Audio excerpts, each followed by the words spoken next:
네, 여러분 반갑습니다. 안녕하세요.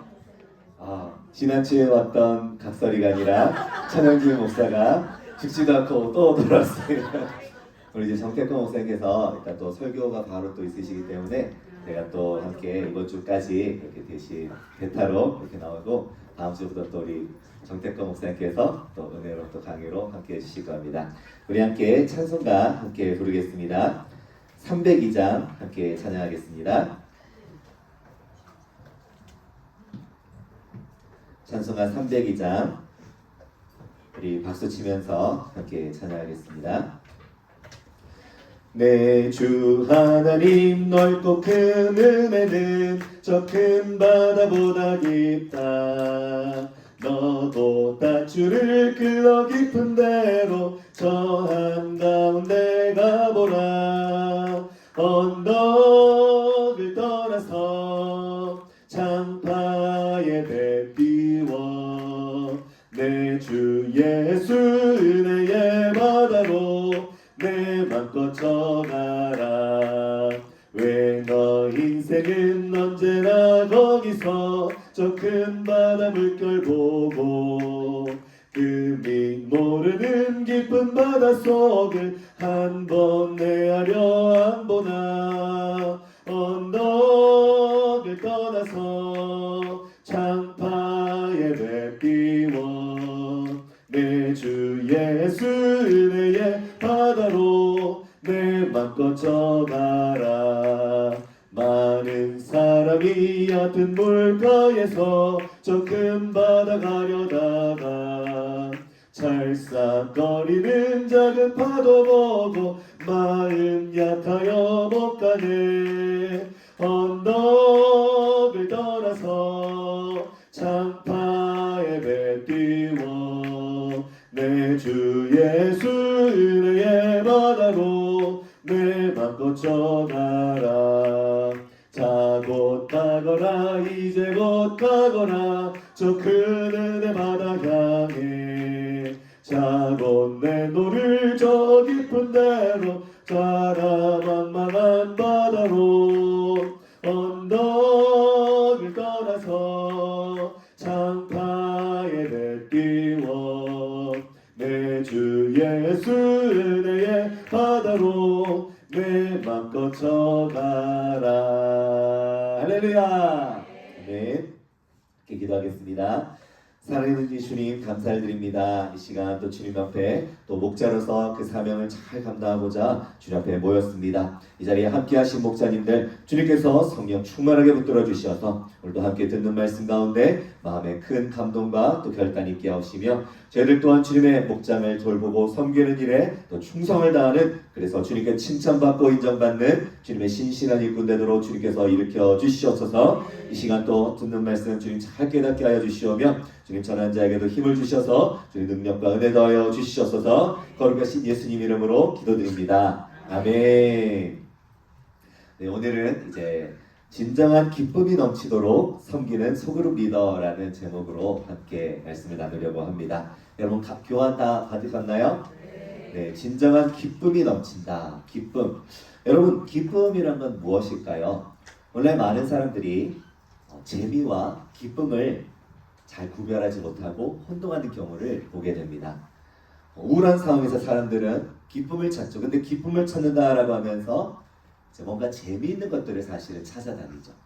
취미생활을 하거나 여행을 가거나 사람들을 만나서 수다를 떨거나, 그렇게 사실은 삶 속에 뭔가 기쁨이 사라지고 기쁨이 채워지고 싶을 때 뭔가 그 기쁨을 재미를 통해서 얻으려고 합니다. 근데 여러분 그 재미를 통해서 얻는 기쁨이 오래갈 수 있을까요? 잠깐은 기쁠 수 있겠죠. 가서 와 아이슬란드가 이렇게 생겼네 하고, 근데 그 아이슬란드를 10일 동안 보면 내일도 아이슬란드 모레도 아이슬란드, 그 기쁨은 금세 사라지고 또 다른 재미와 또 다른 자극이 주어지지 않으면 또다시 심심한 상태가 되어집니다. 흔히 직장 생활을 하다가 요즘 젊은 20대 청년들이 직장을 들어갔다가 어렵게 공부를 해서 들어갔는데 많이들 그만둔대요. 근데 그만두는 이유가 더 걸작입니다. 너무 재미가 없어서. 심심해서 이놈 자식이 당장 이렇게 뚝배기 이렇게 계란으로 깨고 싶지만 그러나 그럴 수는 없고 아이고 그러냐 하는데 거의 직장에서 재미를 찾는다는 게 무엇일까? 뭔가 우리는 사실 직장에서 또 다른 기쁨을 누린다라는 의미를 가지고 기쁘게 직장생활을 해야 된다고 생각하는데 뭔가 내게 자극이 주어지고 뭔가 일을 하면서 신이 나고 일을 하면서 뭔가 케미가 좋고 그런 재미를 찾아다니다 보니 이런 일이 생기는 것이죠. 교회와 예배도 마찬가지입니다. 예배가 재미가 없어요. 목사님의 설교가 아니면 찬양이 함께 기도하는 게 재미가 없어요. 다른 말로 하면 뭔가 설교가 웃기기도 하고 찬양하면서 막 가슴에 찌릿찌릿한 것도 막 느껴지고 그런 감각이 있어야 되는데 그런 게 주어지지 않는다라는 거죠. 여러분 그런데 우리 성도가 진짜로 눈 떠야 하는 것은 재미가 아닙니다. 그 일시적이고 사라져버릴 어떤 자극에 대한 반응으로서의 재미가 아니라는 겁니다. 우리가 바라볼 것은 지속적이고 영원한 기쁨입니다. 그럼 복음이라는 것은 유앙겔리온이라는 것은 무슨 뜻이죠? 기쁜 소식이라는 뜻입니다. 그래서 로마의 황제가 태어날 때에 그 소식을 막 전하면서 다니는 파발꾼들을 그리스어로 유앙겔리온이라고 했다고 하잖아요. 마찬가지로 우리 예수님께서 이 땅에 오셨다. 예수님께서 왕으로 즉위하셨다. 그 기쁜 소식을 우리가 함께 전하면서 함께 기쁨을 누리는 것. 여러분 그래서 하나님은 우리에게 기쁨을 주시는 하나님이십니다. 여러분 혹시 성경책을 가지고 계신 분이 계시다면 스바냐 3장 17절 한번 찾아보시겠어요? 없으신 분은 또 이렇게 스마트폰이 있지 않겠습니까? 스마트폰 또 안 가져왔다. 그러면 이제 열심히 들으시면서 립싱크를 따라주시면 되겠습니다. 우리 함께 읽겠습니다. 스바냐 3장 17절 시작. 너의 하나님 여호와가 너의 가운데에 계시니 그는 구원을 베푸실 전능자이시라. 그가 너로 말미암아 기쁨을 이기지 못하시며 너를 잠잠히 사랑하시며 너로 말미암아 즐거이 부르며 기뻐하시리라 하리라. 할렐루야. 하나님께서 우리를 사랑하시는데요. 우리를 사랑하시는 말미암아 무엇을 느끼십니까? 기쁨을 이기지 못하신다 라고 말씀하고 있습니다. 그리고 너로 말미암아 너가 존재함으로 말미암아 우리 권사님 집사님들이 계심으로 말미암아 즐거이 부르며 기뻐하실 것이다. 우리를 바라보시는 하나님의 눈에서 얼마나 꿀이 뚝뚝 떨어지고 있는지 우리를 바라보시면 참 사랑스럽다 바라보시는 그 눈빛이 얼마나 마음에 하나님의 마음을 기쁘게 하는지를 말씀하고 있습니다. 그래서요 사실은 우리가 나 주님의 기쁨 되기를 원합니다 라고 고백하지만 여러분은 이미 하나님의 기쁨들이신 줄 믿습니다. 여러분의 존재 자체가 여러분이 하나님의 자녀로 있는 그 자체가 하나님은 너무 기쁨이고 우리는 또 그 하나님의 기쁨 더 큰 기쁨이 되기 위해서 또 더 열심히 살아가는 것이 나 주님의 기쁨 되기 위한 원합니다라는 우리의 고백이죠. 하나님은 우리를 바라보시는 감정이 기쁨입니다. 우리를 사랑하시기 때문이죠. 기쁨은 바로 이 사랑이라는 감정에서 나오는 것입니다. 그렇다면 우리의 기쁨은 또한 어디서 오는 것일까요? 세상에 내 감각을 깨우고 내 마음을 시원하게 하고 나를 신나게 하는 무언가 상황, 외부적인 조건이 주어져서 우리가 기쁜 것일까요? 그게 아니라 우리도 또한 하나님을 사랑함으로써 하나님을 사랑하는 그 마음이 너무 벅차서 하나님 생각만 해도 기쁘고 하나님이 나와 함께 하시니 더 기쁘고 하나님 내 삶에 역사하시고 인도하시니 더 기쁜 줄로 믿습니다. 할렐루야. 여러분 그래서 우리의 삶 속에 여러분의 신앙에도 여러분의 모든 일상 가운데서도 다른 재미를 찾지 마시고 여러분 하나님 안에서 기쁨을 누려가시는 것을 찾아가시기 바랍니다. 이 기쁨이라는 것은 우리가 찾아가야 하는 부분이기도 합니다. 자연스럽게 주어지는 재미라면 내가 노력할 필요가 없겠죠. 주어지는 자극에 반응하기만 하면 되겠죠. 그러나 그것이 만약 사랑함에서 오는 기쁨이라면 우리 주님을 더 사랑하기 위하여 사랑하는 주님을 더 깊이 묵상하기 위하여 삶 속의 주님을 빠짐없이 생각하기 위하여 노력하며 기쁨을 찾아가야 합니다. 그래서 데살로니가전서 5장에 보면 항상 기뻐하라. 너희는 항상 기쁠 것이다 가 아니라 항상 기뻐하라는 명령으로 우리에게 주신 것입니다. 여러분이 속한 목장도 그랬으면 좋겠습니다. 기쁨이 넘치는 곳, 다른 말로 하면 하나님의 사랑이 함께하는 곳, 바로 그런 목장이 되어서 목장에 함께 모였을 때 성경 이렇게 기쁨이 없이 웃음이 없이 함께 서로 사무적인 일을 하는 공동체가 아니라 함께 잘 모였을 때 막 까르르 하고 이제 또 오면 또 까르르 하고 옆집에서 저 집은 지금 뭘 하길래 저렇게 지금 막 계속 막 웃음이 이렇게 터져 나오나 그런 목장이 꼭 되시기를 바랍니다. 자, 두 번째로 여러분 또 교환의 두 번째 보시면 기쁨이 넘치는 소그룹을 세우는 방안을 적용하라. 다시 말하면 기쁨이 넘치는 것을 우리가 우리 목장의 최고의 목표로 삼고 또 하나님을 사랑함으로 기뻐하지만 우리가 더 기뻐할 수 있는 어떤 방법이 있다는 거예요? 없다는 거예요? 있다는 겁니다. 아니 목사님 무슨 방법을 써서 기쁜 게 그게 진짜 기쁨이에요? 아무 방법도 안 써야 기쁜 거 아닙니까? 그게 아닙니다.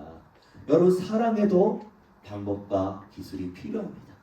여러분의 남편들과 잘 사랑하시기 위해 여러분은 사랑하는 법을 또 배워 가셔야 됩니다. 대화하는 것도 마찬가지고요. 그냥 가만히 있으면 자연스럽게 되는 부분들도 있겠지만 또 하나님 주신 은혜죠. 그러나 또 많은 부분이 하나님께서 우리에게 또 그 기쁨을 사명으로 맡겨주셔서 우리가 열심히 노력할 때에 하나님께서 또 그 기쁨을 이루도록 하셨다는 겁니다. 그 방법대로 우리가 하나씩 배워볼 거예요. 먼저 첫 번째 방법은 말씀 안에서 살아가게 하는 것입니다. 우리 함께 읽어볼까요? 시작! 말씀 안에서 살아가게 하라. 네. 여러분 성경책 다시 한번 찾아보겠습니다. 요한복음 15장 9절에서 11절 말씀입니다. 요한복음 15장 9절에서 11절 말씀. 찾으셨으면 우리 한 목소리로 읽도록 하겠습니다. 찾으셨나요? 자, 시작! 아버지께서 나를 사랑하신 것 같이 나도 너희를 사랑하였으니 나의 사랑 안에 거하라. 내가 아버지의 계명을 지켜 그의 사랑 안에 거하는 것 같이 너희도 내 계명을 지키면 내 사랑 안에 거하리라. 내가 이것을 너희에게 이름을 내 기쁨이 너희 안에 있어 너희 기쁨을 충만하게 하려 함이라. 할렐루야. 아멘. 우리가 기쁨을 누리게 되는 공식입니다. 여러분 수학 공식 아시죠? 수학 공식에 보면 이렇게 짝대기 두 개가 이렇게 있는 게 있죠. 이 짝대기 두 개가 의미하는 게 뭘까요? 같다라는 뜻입니다. 이 왼쪽에 있는 거랑 오른쪽에 있는 게 같다라는 것입니다. 오늘 우리가 읽었던 9절에서 11절까지는 이제 같다라는 표시가 두 번이 나옵니다. 첫 번째로 이제 아버지께서 나를 사랑하신 것 같이 나도 너희를 사랑하였으니라는 첫 번째 이제 이게 이퀄 표시라고 하거든요. 우리말로는 등호라고 부릅니다. 자, 아버지께서 예수님을 사랑하신 것 같이 예수님도 우리를 사랑하셨다라는 등호가 나오고요. 그 다음에 10절에 보면 내가 아버지의 계명을 지켜 그의 사랑 안에 거하는 것 같이 또 같이가 나오죠. 너희도 내 계명을 지키면 내 사랑 안에 거하리라 라가 나옵니다. 또 세 번째로 내가 이것을 너희에게 이름은 내 기쁨이 너희 안에 있어 너희 기쁨을 충만하게 하려 함이라 라고 말씀을 합니다. 여기서 여러분 한번 따라할까요? 하나님의 사랑 안에 거하는 것 이퀄 말씀을 지키는 것 이퀄 예수님의 기쁨이 내 안에 충만함. 자, 이렇게 한번 이 등식을 정리해 볼 수 있을 것 같습니다. 아버지께서 사랑하신 것 같이 사랑했다라는 것처럼 하나님의 사랑 안에 거하라라는 명령을 주셨고요. 우리가 그의 사랑 안에 거하는 것 같이 계명을 지켜라는 것을 또한 같은 것으로 이야기하고 있습니다. 그리고 또 이 모든 것을 이야기하는 그 이유는 너희 기쁨을 충만하게 하려 합니다. 그러니까 여러분 우리가 하나님의 사랑 안에 거하고 있어야 우리가 하는데 그 사랑 안에 거하고 있는 것은 곧 무엇을 하는 거라는 거예요? 말씀을 지키는 것. 아버지의 계명을 지키는 것. 계명을 지키는 것이 바로 그의 사랑 안에 거하는 것이라는 겁니다. 그리고 또 이 모든 것이 곧 예수의 기쁨이 내 안에 충만하다라는 것입니다. 그러니까 여러분, 기쁨이 넘치는 공동체가 되기 위해서는 말씀 안에서 살아가는 것이 너무나 중요합니다. 여러분, 어떤 공동체는 말씀이 빠진 채로 함께 즐거워하고 기뻐할 수도 있습니다. 세상에서 죄를 많이 짓고 신앙생활을 똑바로 하지 않고 그저 그러면서 교회 모여서나 함께 깔깔보고 웃으면서 그렇게 이야기를 나눌 수 있습니다. 여러분, 그것은 내 기분은 좋게 할 수 있겠지만 내 영혼, 내 양심을 만족시키는 기쁨을 가질 수가 없습니다.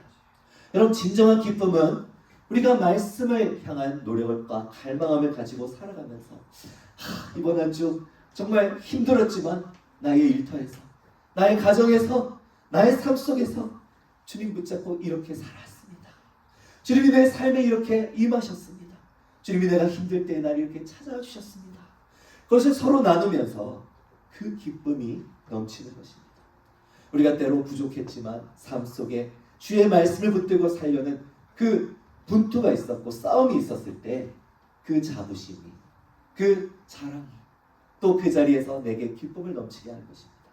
우리가 말씀 안에 살아가지 않으면서 우리의 양심을 속이고 함께 기뻐하는 것은요, 우리의 영혼을 자라게 할 수가 없습니다. 그리고 그것은 사실은 진짜 기쁨도 아닙니다. 왜냐하면 우리가 하나님의 형상으로 지음받은 존재인데 하나님의 형상은 하나님의 뜻에 따라 살아갈 때에 진정한 기쁨을 누릴 수 있기 때문이죠. 여러분, 성경은 우리를 죄인이라고 말합니다. 죄인이라고 말하는데 죄인으로 살아가고 있는 많은 사람들이 세상에서 기뻐하며 살아가고 있습니다. 지금도 여러분 신림역에 나가보세요. 사람들이 다 죽을 상을 하고 이렇게 걷고 있는지 밝게 웃으며 걷고 있는지. 나름대로 죄인인 사람들도 이 땅의 즐거움과 재미를 찾고 이 땅에서 자신들이 또 나름대로 보람을 느끼며 살고 있습니다. 여러분, 그것이 성경은 진정한 생명이라고, 진정한 기쁨이라고 말하고 있습니까? 그렇지 않습니다. 우리는 예수 그리스도 안에서 우리의 죄의 문제를 해결하고서야 비로소 주님 앞에 떳떳하고 주님 앞에 당당하고 주님 앞에 담대함으로 나아갈 수 있는 담력을 얻어 진짜 기쁨을 가지고 주님 앞에 설 수 있습니다. 그러니 여러분의 목장이 주님 앞에 잘 세워지기 위해서는, 함께 기뻐하기 위해서는 먼저 여러분 목자분들이 함께 하나님을 닮아가고 하나님을 가까이하고 우리 목장을 통해 하나님의 은혜가 넘치는 말씀 안에 거하는 삶이 세워지기를 갈망하셔야 됩니다. 말씀대로 사는 하나님 앞에 신앙이 자란 건 따르고 우리가 기뻐하는 건 따르고 그게 아니라는 거예요. 우리가 말씀 안에 함께 기뻐하는 목장을 이루어 가야 한다는 말씀입니다. 그럼 말씀 안에는 우리를 참으로 기쁘게 하는 위로와 격려가 있습니다. 여러분, 그리고 우리는 말씀에 계시된 하나님의 뜻에 따라 살아갈 때에 참으로 내 영혼의 안정감, 안식, 참된 기쁨이 있습니다.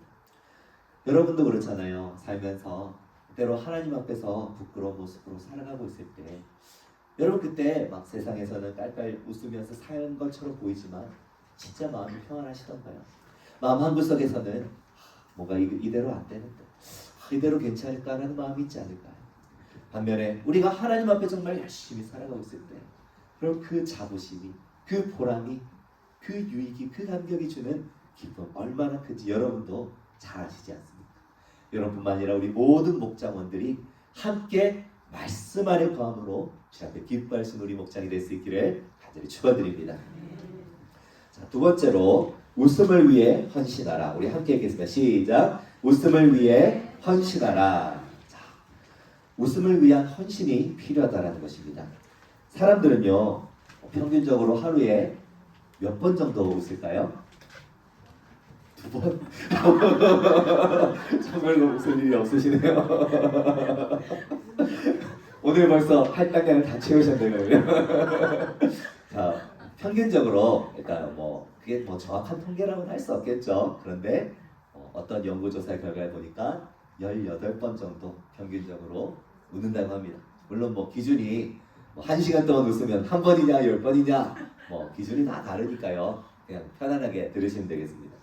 근데 그 18번 중에 그렇게 웃는 횟수 중에 약 97% 정도가 혼자 있을 때 웃는 게 아니라 다른 사람과 같이 있을 때 웃고 있었다고 해요.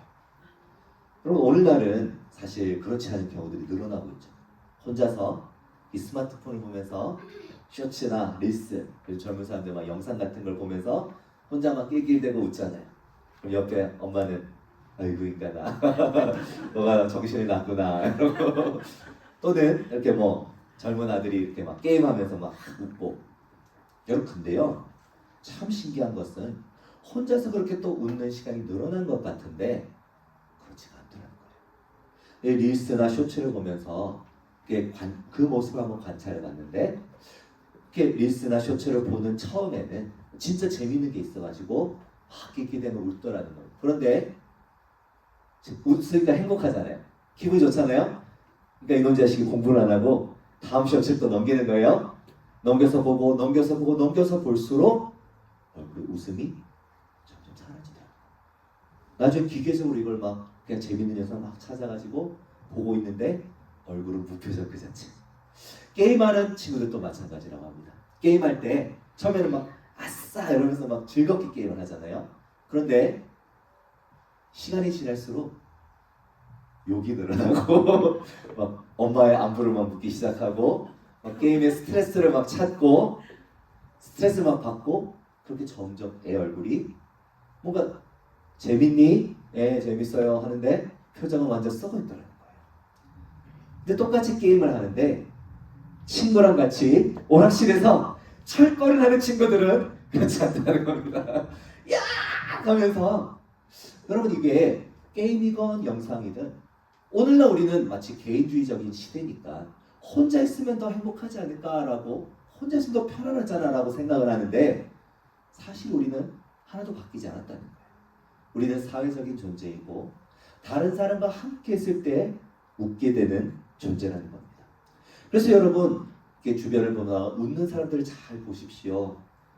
어떤 일에 웃습니까? 막 진짜로 막 웃긴 일이 생겨서 웃을 수도 있는데 그냥 같이 있다가 한 사람이 막 웃으니까 같이 덩달아 막 웃게 되고 여러분 다른 사람의 표정을 보면서 함께 동화되는 여러분 실제로 그런 실험도 있습니다. 웃음이라는 것은 전염되는 특징이 있습니다. 그러니까 여러분 TV 예능을 보면 항상 개그 프로그램 같은 거 여러분 보시잖아요. 그러면은 항상 뭔가 웃음 포인트에는 어떤 소리가 나오죠? 하하하 하는 막 웃음소리가 같이 나오잖아요. 웃음에는 전염성이 있기 때문에 그걸 알기 때문에 일부러 그렇게 방송을 할 때도 내보내는 거죠. 그렇기 때문에 여러분 오늘날 기쁨이 상실되는 이유가 뭔지 우리는 잘 생각할 필요가 있습니다.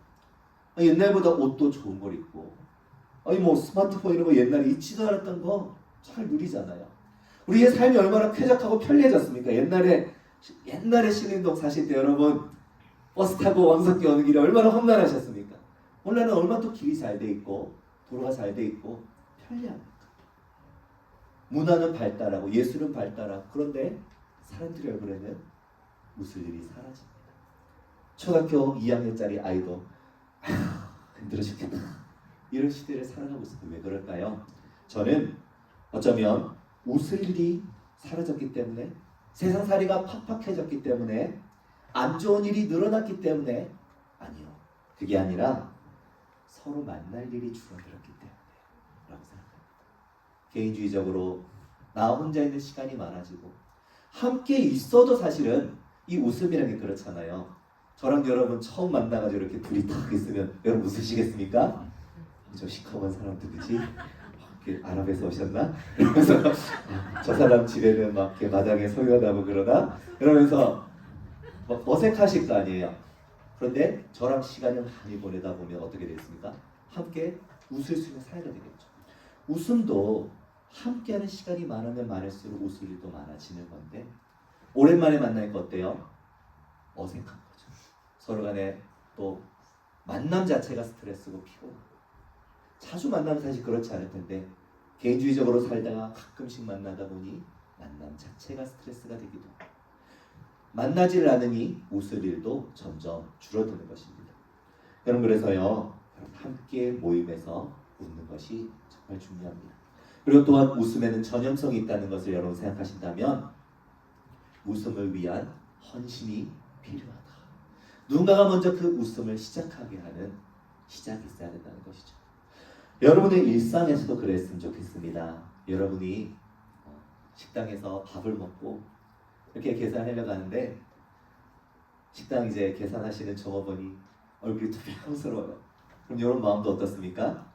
별로 그냥 빨리 돈 주고 빨리 나가고 싶죠. 그러나 우리 믿는 사람으로서 또 그래도 밝게 웃으면서 아이고 잘 먹었습니다 하면서 이렇게 막 굳어있는 사람, 그 사람이 바로 전에 어떤 일이 있었는지 모르잖아요. 어떤 진상 손님을 만났을 수도 있고 막 이렇게 뭐 접시 하나 깨먹어가지고 주방에서 혼났을 수도 있고 또 막 비트코인을 샀는데 막 폭망했을 수도 있고, 그러나 그 사람에게 내가 따뜻한 웃음으로 그렇게 건네줄 때 그 웃음은 번져나갑니다.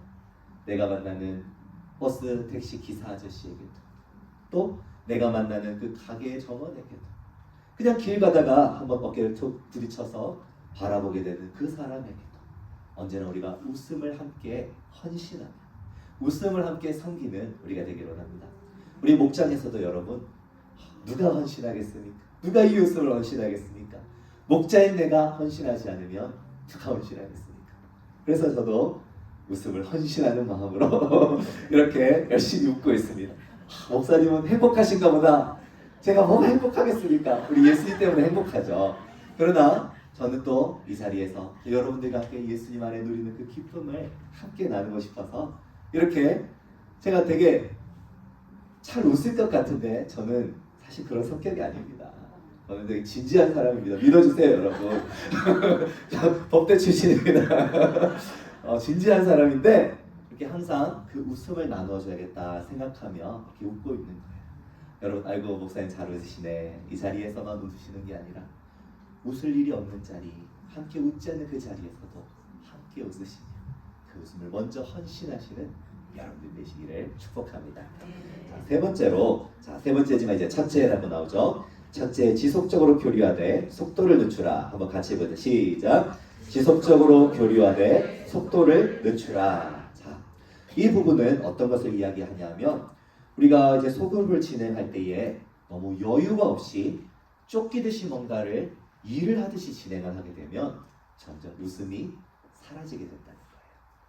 같이 부서를 섬기거나 봉사를 할 때도 마찬가지입니다. 하면서 가끔씩은 한 템포 늦추면서 같이 하하하 웃으면서 할 일을 만들고, 여러분 찬양대를 섬기실 때도 찬양대 지휘자분이 막 자, 이 부분 또 틀렸네요. 자, 이 부분은 이렇게 해야 됩니다. 계속 이런 것만 해가면 찬양대 연습 시간이 끝나면 파김치가 되어서 이렇게 가지 않겠어요. 그런데 지휘자분이 하다가 가끔씩 하면서 한 번씩 웃기도 하고 한 템포씩 늦춰가는 것, 그 여유가 바로 우리 사람들 정말 행복하다, 재미있다, 그런 분위기를 만들어가는 게 아니겠습니까? 여러분의 목장도 마찬가지입니다. 목장에는 분명 목표가 있습니다. 우리가 함께 해야 할 일들이 있습니다. 그러나 여러분이 그 목표와 일만을 생각하면 빨리 안 오고 뭐해? 빨리 와! 식당을 가는데도 아유 자꾸 이렇게 시간 늘어지면 어떡해? 자꾸 사람들을 재촉하고 너무 느슨하면 이제 또 힘들 수도 있습니다. 그러나 여러분 가끔씩은 숨통을 틔워줘야 합니다. 한 템포 늦추기. 그래서 여러분 여유 속에 웃음이 나온다. 그래서 속도를 늦추라라는 것을 여러분 중요하게 생각하시고요. 항상 또 연락을 하실 때에도 빨리빨리 뭔가를 전달하는 것에 초점을 맞추면 어떻겠습니까? 지난주에 제가 말씀드린 단체 카톡방에 글을 올리게 되겠죠. 그러나 좀 더 한 템포 늦추면서 아이 나 바빠 죽겠는데 이거 빨리 전달해야 되는데 라는 것이 아니라 제가 무엇을 집어들면 구역이 부응한다고요? 휴대폰을 귀에 갖다 대면 구역이 부응된다. 그래서 전화 한 통 걸면 어떻습니까? 용건만 딱 전달할 수 있나요? 안 되죠. 안부도 묻고 이야기도 나누고 그러다가 차차 내 정신 좀 봐. 교회에서 이번에 이렇게 한대요. 그것 때문에 전화하셨어요? 알겠어요. 꼭 참석할게요. 그러면 이 간단한 한마디를 카톡방에 톡 올리면 끝인데 내가 지금 그것 때문에 여러 사람에게 이렇게 통화를 해야 되는 겁니다. 느리죠. 비효율적이죠. 그러나 그 느림이 모임의 따뜻한 관계와 웃음을 만들어낸다는 것입니다. 여러분 너무 서둘러서 뭔가를 진행하려 하지 마세요. 여러분 대신방 기간이잖아요. 대신방을 잡는 일에 있어서도 막 내가 뭘 빨리 쳐내야 되는 듯이 이렇게 막 잡다 보면 실수가 생기고 그 안에 서로의 또 불편함들이 생겨납니다. 그래서 서로 함께 느긋하게 이야기를 나누면서 여유 있게 이야기를 하면서 이렇게 잡아가면 이 신방을 잡는 과정에도 은혜가 있고 신방을 함께 하고 나서도 참 기쁨이 있을 겁니다.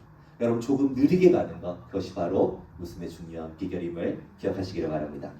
그 다음에 둘째 우리 함께 읽어보자. 시작. 소통의 방법과 채널들을 확보하라. 자, 소통의 방법과 채널들을 확보하라. 여기서 가장 중요한 것은 서로의 표정을 바라보는 것.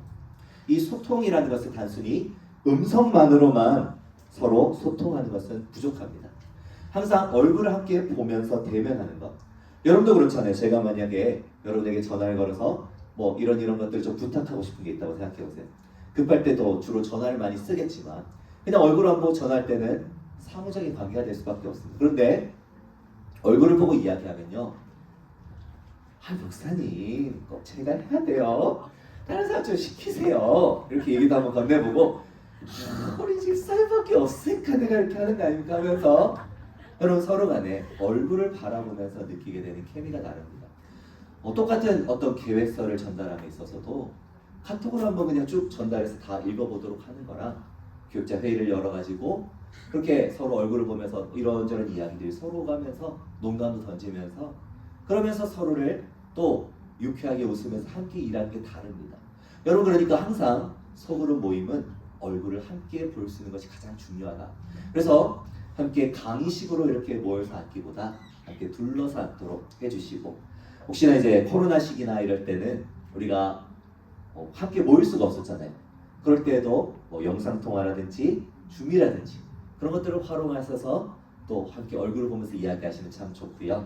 함께 소통을 할 때 표정을 볼 수 있는 것을 중요하게 생각하시고요. 또 특히 중요한 이야기 그리고 오해하기 쉬운 이야기는 여러분 꼭 얼굴을 직접 보고 하시기 바랍니다. 제가 갑자기 대학교 3학년 때 흑역사가 떠오르네요. 그때 제가 좋아하던 여자애가 있었는데 제가 그때 못소리라 문자로 고백을 했습니다. 여러분 저는 어떻게 됐을까요? 에라이 자식아 시원하게 차였습니다. 아니 근데 나중에 보니까 걔도 저한테 마음이 좀 있었어요. 근데 문자로 보내니까 뭐 어떻게 대답해야지 싶었던 거예요. 그리고 나중에 이제 걔가 또 저한테 사실은 이렇게 얘기하는데 나는 이미 난 차인 상태로 마음이 닫았어. 그런 일이 생기는 겁니다, 여러분. 덕분에 우리 아내를 만났습니다, 여러분. 훈훈한 마무리 중요합니다. 오해하기 쉬운 이야기는 항상 직접 보고 이야기하는 거. 여러분 이게 정말 여러분이 어떤 사역을 하시든지 또 소그룹 안에서도 여러분 직접 보고 이야기하시는 것을 중요하게 생각하세요. 직접 보면 그 자리에서 또 반박을 하면서 서로 오해를 풀 수도 있습니다. 직접 보고 이야기하면 그 표정을 보면서 저분의 진심은 이런 것이구나 이해할 수 있습니다. 여러분 직접 보고 이야기하는 곳에서 다툼들이 사라집니다. 여러분 그 다음에 셋째 우리 함께 읽겠습니다. 시작. 목소리의 톤을 높여라. 여러분 지금 제 목소리 톤이 어떻습니까? 굉장히 높죠? 제 원래 목소리 톤 어떨까요? 저는 베이스입니다. 저는 원래 진짜 베이스거든요. 그래서 항상 이렇게 얘기하면 아내랑 이렇게 연애할 때 이렇게 같이 로마서 이런 걸 막 읽어주거든요. 성경을 읽어주면 이렇게 막 한 1분 지나면 이렇게 자고 있어요. 너무 목소리 잠이 와서. 근데 여러분 지금 제가 만약에 목소리 이렇게 쭉 깔고 여러분 이렇게 웃음이 넘치는 속으로 모임을 만들어 가시기 바랍니다. 이렇게 하면 여러분 벌써부터 텐션이 확 떨어지지 않나요? 일단 여러분 이 텐션을 높이는 것에 목소리를 높이는 것만큼 좋은 게 없습니다. 근데 목소리 톤을 높고 쾌활하게 하는 것은 심리학자들이 얘기하기를 여기서는 마음껏 웃어도 됩니다 라는 신호라고 해요.